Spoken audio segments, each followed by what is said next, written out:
Putain, ça y est, enfin rentré de vacances. C'était dur à transporter tous ces comics.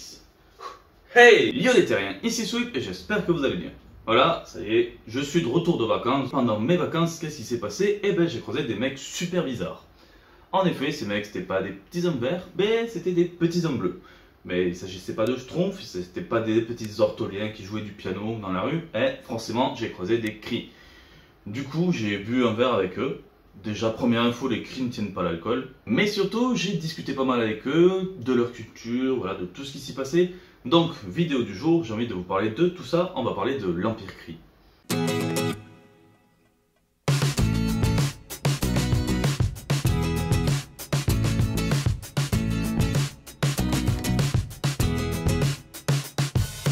On connaît tous les Kree, ces petits êtres bleus, on les a trouvés dans le MCU, on les trouve même justement dans la série Agent of S.H.I.E.L.D. Dans les comics, on les voit Ronan et compagnie, surtout si on lit du cosmique. Donc, il y a pas mal de choses. On sait que... Attendez, truc qui va pas là, non? Il y a que moi que ça dérange ou... Attendez, on va essayer un truc. Ok, alors, t-shirt geek, ouais, c'est... Bah, ça va même raser, c'est sympa comme technique.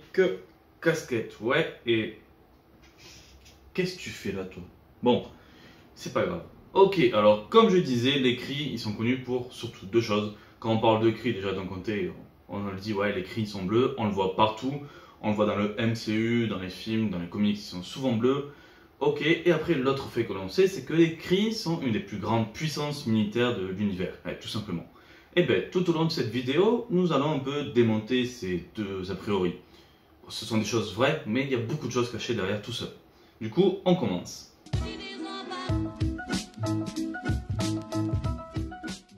Alors, les Kree sont bleus, oui et non. La plupart du temps, quand on voit les Kree, par exemple Ronan, il est bleu, la plupart sont bleus, et ça c'est un fait établi, les Kree sont bleus.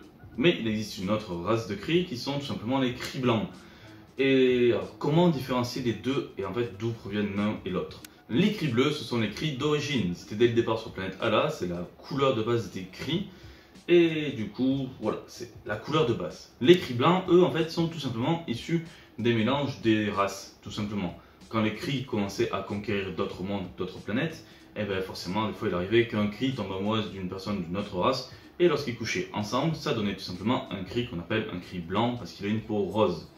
Et cela, ça se voit tout simplement déjà, par exemple, avec un des plus grands héros Kree, qui est Captain Marvel. Captain Marvel, si on le regarde, il a une peau blanc, et c'est un Kree blanc. Et vous vous doutez bien qu'entre les deux races, il y a déjà une différence, et même politique. Les Kree blancs, comme je l'ai dit, voilà, ce sont des bâtards, c'est un mélange avec d'autres races ou autres, donc ils sont moins bien vus. Et les Kree bleus, c'est un peu comme la race supérieure, on va dire. Les Kree bleus, ce sont les Kree de base, et du coup, très ou trop souvent, un Kree bleu est tout simplement un Kree qui fait partie d'une famille noble, une des grandes maisons de la famille Kree. Et de l'autre côté, les Kree blancs, même s'ils sont plus nombreux que les Kree bleus, eux sont des bâtards, eux c'est la plèbe, ils servent de chair à canon, c'est la fourmilière, mais les Kree bleus, eux voilà, c'est les Kree d'origine. Après il existe des Kree gris, mais j'en parlerai un peu plus tard dans la vidéo parce que c'est les rôles, c'est une évolution des Kree, mais on verra ça après.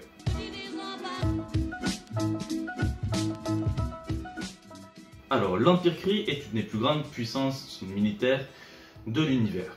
Oui, actuellement c'est le cas, mais au départ on était vraiment loin d'en arriver là. Donc déjà pour rappel, on va reprendre les origines un peu des Kree. Les Kree sont originaires de la planète Ala qui est située dans le grand nuage de Magellan. Et ils partagent déjà cette planète avec les Cotatis, une sorte de race végétale, un peu comme Groot, mais c'est pas la même race. Parce que Groot c'est les colosses floraux, les Cotatis c'est les Cotatis. Et à cette époque, les Kree, c'était un peu des Néandertaliens, ou plutôt presque plus comme nous actuellement. Ils avaient des avancées, ils construisaient des villes, ils construisaient certaines choses, mais ils étaient loin de pouvoir voyager dans l'espace ou autre. Ils avaient un niveau technologique qui était assez bas. Et il faut savoir qu'à cette époque, les Skrulls, qui étaient encore très gentils, voulaient justement aider des races à évoluer. Donc ils se rendaient à chaque fois sur chaque planète pour leur permettre d'assimiler la technologie, leur apprendre les sciences ou autre, afin de faire évoluer des races. Le problème c'est que lorsque les Skrulls sont venus sur Ala, ils ont été face à un dilemme. En effet, comme je l'ai dit, il y a d'un côté les Kree et de l'autre côté les Cotatis. Et les Skrulls ne savaient pas vraiment lesquels avantager, tout simplement, à qui ils devaient donner le savoir ou autre. Du coup, ils décidèrent de les départager au travers d'une épreuve. L'épreuve en question, c'était de réaliser pendant une douzaine de jours quelque chose, de bâtir quelque chose. Et au final, ce sont les Kotati qui ont gagné. Mais bon, sur le truc des jugements, j'ai du mal, parce qu'en 12 jours, les Cris, eux, ils ont construit une énorme ville, toute jolie, super bien, c'était génial. Les Skrulls avaient adoré. Et à côté, les Kotatis, eux, ont formé tout simplement, ont créé un jardin. C'est-à-dire que eux, vous le voyez, c'est déjà une race végétale. Tu fous un ado Kotatis en pleine fleur de l'âge en train de se pugner partout dans la terre, forcément il va faire un jardin dans lui tout seul. Donc j'ai pas compris le choix des Skrulls, mais bon voilà, les Cris avaient perdu. Et du coup en bon perdant, les Cris ont commencé à essayer d'évoluer de leur côté pendant que les Kotatis, eux, montaient en grade. Non, je déconne, en fait les Cris ont tout simplement niqué les Kotatis et ils ont aussi attaqué le vaisseau Skrull pour leur piquer leur technologie. Alors depuis ce jour-là, en piquant la technologie, ils ont commencé à l'assimiler et ils ont fait vraiment un bond en avant côté à la fois scientifique mais aussi militaire. Et c'est aussi le début de la guerre Kree-Skrull. C'est à partir de ce moment-là que cette guerre a commencé. Et après cela, les Kree, tout ce qu'ils ont fait dans leur histoire, ça a été pour un côté militaire. L'intelligence suprême, ils l'ont tout simplement créé pour prendre de bonnes décisions et pour mener l'Empire Kree au mieux. Les accusateurs, tout simplement pour faire régner les lois sur les mondes qu'ils vont conquérir. Les sentinelles Kree, à la base, ils les ont construits pour garder les entrepôts militaires. Et par exemple, les Inhumains, ils les ont créés pour faire des super soldats. Donc tout ce qu'ils ont fait, c'était vraiment pour le côté militaire. Sauf que trop souvent, ça s'est vraiment retourné contre eux. L'intelligence suprême a dirigé du coup l'Empire Kree et en a fait une sorte d'empire dictatorial, tout simplement oppressif, qui va toujours faire la guerre. Les Inhumains se sont retournés contre les Kree. Et par exemple avec leur soif de conquête tout simplement, il y a eu la création des Kree blancs qui ont commencé à prendre de plus en plus de place. Donc voilà, actuellement les Kree c'est une grande force militaire, mais au départ c'était pas du tout ça. Du coup on va voir toutes les avancées un peu qu'il y a eu militaires et les armes qui ont été faites juste après.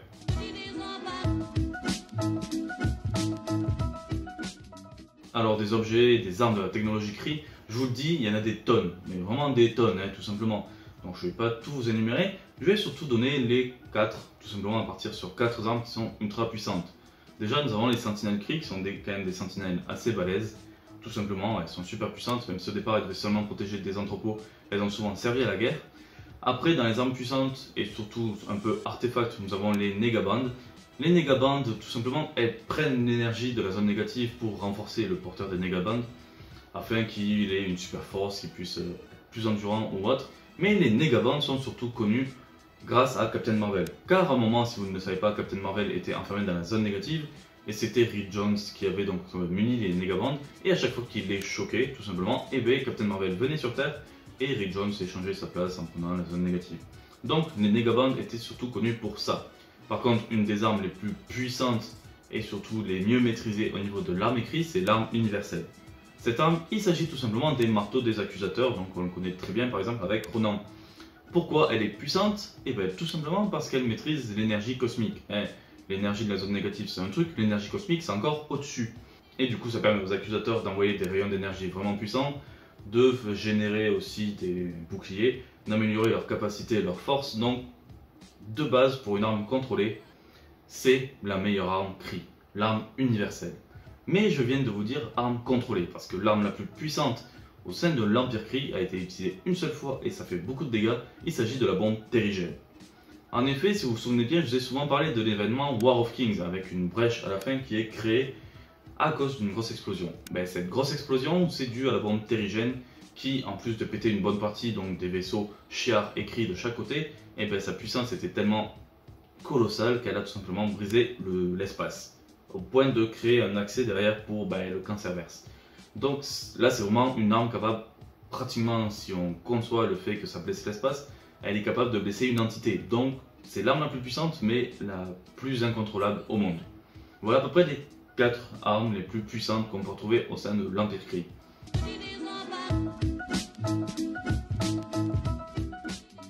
L'évolution. On connaît tous le cas de Darwin et de sa théorie de l'évolution. Il faut savoir que pour les Kree, ce n'est plus le cas. Bon, la race des Kree a réellement évolué, mais ça fait des milliers d'années qu'elle a stagné. Normalement, lorsqu'une race est stagnante, c'est-à-dire qu'ils sont vraiment arrivés à la perfection, au bout, c'est-à-dire que normalement ils sont parfaits. Et le problème, c'est que vu que les Kree, ils veulent la guerre, donc ils aimeraient bien être soit plus forts, plus balèzes, plus endurants, le fait de stagner là, pour eux, c'est pas bien. Et du coup, ils ont essayé par plusieurs moyens d'améliorer et de permettre une évolution de la race. Au départ, d'ailleurs, c'est pour ça qu'ils ont fait des expériences sur d'autres races. C'est comme ça d'ailleurs qu'ils ont créé les Inhumains. pour essayer de trouver un moyen d'évoluer, mais visiblement cela ne donne rien et ils essayèrent d'autres solutions. Par exemple le cristal de l'éternité qui permettait tout simplement à la personne qui l'a touché d'évoluer d'un millier d'années rapidement. Sauf que le cristal de l'éternité était beaucoup trop mortel et il tuait pratiquement tout le temps les cris, donc ça servait à rien et pendant très longtemps on abandonna cette idée d'évolution de la race cri. Sauf que l'intelligence suprême, elle, vu que c'est l'intelligence de base, elle veut toujours faire évoluer les cris et elle décida d'utiliser la négobombe. Oui, une bombe pour faire évoluer une race. Vous en doutez, c'est pas du tout une bonne idée et vous avez raison. Hein. La négabombe a certes permis aux cris d'évoluer pour devenir les cris gris, ce qu'on connaîtra sous le nom de Rull, mais en fait elle tua surtout 90% de la population cri. Donc ça fait que 10% restant, c'est très peu, c'est très mortel. Par contre, comme je l'ai dit, du coup, ça a transformé les cris en Rull, donc des cris gris, parce que leur peau devenait grise, ils n'avaient plus vraiment de cheveux, mais plutôt des tentacules, et une bonne partie de ces Rull commençaient même à développer certaines capacités. Mais visiblement, ça ne servait à rien, parce que, avec le temps, les Rull redevinrent des cris bleus ou des cris de base. Donc, au final, sur le point scientifique, ou en tout cas sur le point biologique, les cris ne trouvèrent aucune solution pour l'évolution. Du coup, ils décidèrent d'adopter tout simplement une évolution plus cybernétique avec des implants pour améliorer tout simplement la visée, peut-être donner des bras bioniques, tout simplement pour être plus forts, plus résistants. Ce sont ces implants cybernétiques qui sont utilisés actuellement parce que du coup ils permettent une évolution plus contrôlée, plus sûre, tout en améliorant tout simplement un cri sur certaines capacités, que ce soit sa vitesse, son endurance, sa force. C'est actuellement le mode d'évolution le plus sûr. Et il faut savoir que des fois certains cris comme par exemple Rodan ont eu plusieurs stades d'évolution. Ronan au départ c'était un simple cri bleu, puis après il était devenu un Rull, de Rull il est repassé cri et actuellement il a subi même des implants cybernétiques. Donc il était possible que des cris subissent plusieurs évolutions.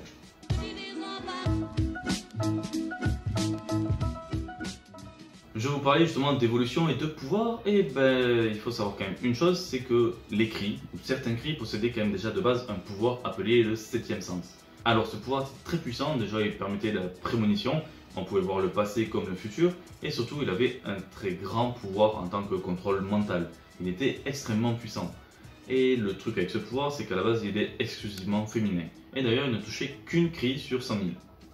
Bon, quand on voit la grandeur de la race cri, tout simplement, une sur 100 000, ça fait quand même un beau petit paquet, il doit en avoir un millier de femmes avec ce 7e sens. Mais il y avait un problème, c'est que tout simplement l'Empire Cri décida de détruire ou de chasser les femmes qui possédaient ce pouvoir. Mais ce n'est pas par mesure machiste parce qu'il ne voulait pas qu'une femme puisse avoir des pouvoirs et être supérieure à un homme. Non, c'est surtout par rapport au contre-coup de ce 7e sens qui tout simplement rendait les cris femelles en succubes. Pourquoi je dis ça? Eh bien tout simplement car le pouvoir caché de ce 7e sens permettait donc d'attirer les mâles cris, d'augmenter leur libido, je sais pas, de leur donner envie de coucher avec elles. Et lorsqu'ils faisaient cela après, ils absorbaient leur force vitale.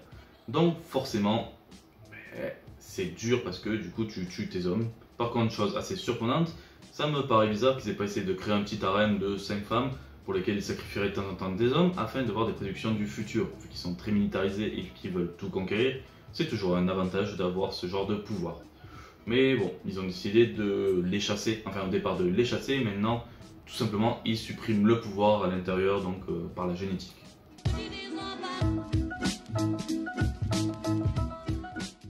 Vu que je vous parlais juste avant de génétique, je pense qu'il est temps de parler du mode de reproduction des cris. En effet, c'est un mode assez sympa, on va voir comment ils arrivent à copuler et à faire naître des gosses. Donc par exemple, côté biologique, je vais vous donner une info assez pratique. Savez-vous que les cris mâles ont 3 testicules? Non? Moi non plus en fait, non, je l'ai inventé.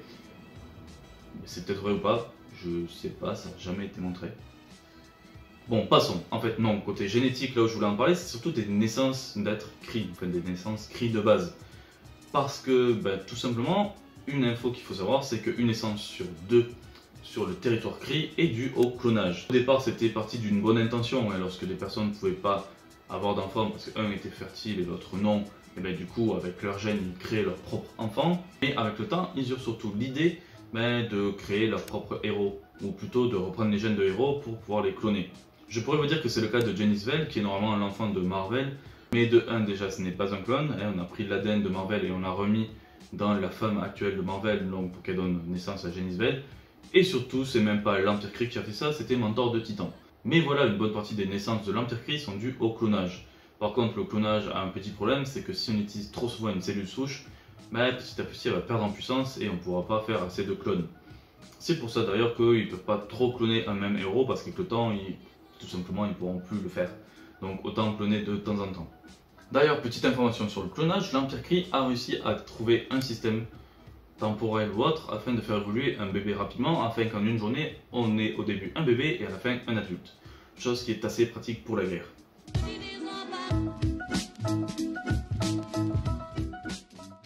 Vu qu'on a vu beaucoup de choses déjà sur le niveau diplomatique ou autre, je pense qu'il est temps de terminer un peu par la hiérarchie de l'Empire Kree. Bon, déjà au sommet on retrouve deux rôles qui sont similaires. On a tout d'abord l'Empereur, qui est tout simplement un homme qui commande l'Empire Kree. On a eu par exemple le cas avec Ronan ou avec Flèche Noire.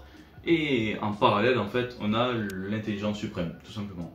Mais pourquoi ils sont en parallèle? Parce que l'intelligence suprême gouvernait pendant très longtemps l'Empire Kree, et lorsque l'intelligence suprême n'était plus là, elle était déchue ou détruite, tout simplement c'était un empereur qui prenait la place. Puis en dessous, on va retrouver la société Kree, vraiment basée surtout sur trois branches principales. En premier, nous avons la politique, à côté nous avons une branche militaire et aussi la branche des accusateurs. Car oui, les accusateurs ne font pas réellement partie de l'armée. Alors au côté politique, on trouve au sommet le ministre impérial.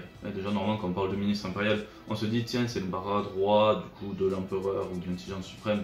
Donc voilà, il doit toucher un peu à tout. Ben non, il est vraiment axé sur le côté politique et son rôle c'est souvent d'être en lien d'un côté avec le Conseil des sciences et aussi avec les grandes maisons nobles Kree, donc souvent les Kree bleus. Et comme je l'ai dit du coup, en dessous du ministre impérial, on retrouve le Conseil des sciences. Ce sont les plus éminents scientifiques, ceux qui dirigent tout un tas d'expériences, tout un tas d'entreprises scientifiques pour faire avancer la race Kree tout simplement avec leurs armes, leur technologie ou autre. Au niveau militaire, au sommet on retrouve vraiment le haut commandement, ceux qui prennent toutes les décisions, ceux qui font les stratégies, des territoires à conquérir, lorsqu'il y a des batailles, de savoir qu'est-ce qu'on fait. Le haut commandement c'est le sommet et en fait comme il le dit c'est le haut commandement. Après de base dans toute la branche, c'est des militaires, des lieutenants, majors, colonels et compagnie, les soldats, ça oui. Mais en dessous on retrouve une entité un peu moins connue, il s'agit des Rui Togu. Alors, ils ont un rôle un peu bâtard, je les mets en militaire, mais ils sont aussi associés un peu aux accusateurs. Pourquoi je dis ça? Tout simplement parce qu'un Rui Togu, en fait, c'est une entité, ou un groupe, tout simplement, qui va gérer et défendre une planète qui a été conquise, mais aussi qui va faire respecter la loi. Alors, pour moi, je les mets dans l'armée, parce que s'il se passe quelque chose ou autre, ils sont directement en contact avec l'armée et le haut commandement, s'il y a quelque chose à faire. Mais aussi, ils sont un peu en contact avec les accusateurs, parce que, comme je l'ai dit, ils s'assurent que la loi soit respectée, alors que normalement, c'est le rôle des accusateurs. Et vu que je viens de l'aborder, il est temps de parler de la troisième branche, des accusateurs. Donc au sommet, déjà, on trouve l'accusateur suprême. Son rôle n'est pas tout à fait défini, mais de ce que j'ai compris, il peut donner un ordre ou un contre-ordre à un accusateur, tout simplement, pour lui dire quoi faire ou non. C'est à peu près son rôle. Donc il est au-dessus des accusateurs, et en dessous, donc, on a les accusateurs de base, qui eux font leur taf, ils font respecter la loi. C'est un peu les Judge Dredd de l'univers Marvel, parce qu'ils sont à la fois juges, jurés et bourreaux. En effet, ils connaissent très bien la loi Kree et du coup, c'est eux qui font les sentences s'il le faut. Et à côté des accusateurs, il existe aussi un petit jumelage avec une autre entité qui sont tout simplement les trackers. Alors les trackers de base, ce sont des assassins, ils sont là pour tuer leurs cibles, mais un peu comme leur nom le dit, ce sont des trackers, ils sont aussi là pour rechercher et renifler une cible. Du coup, il arrive très souvent, et normalement presque simultanément, que lorsqu'un accusateur doit faire quelque chose ou se rend quelque part, un tracker est censé le suivre.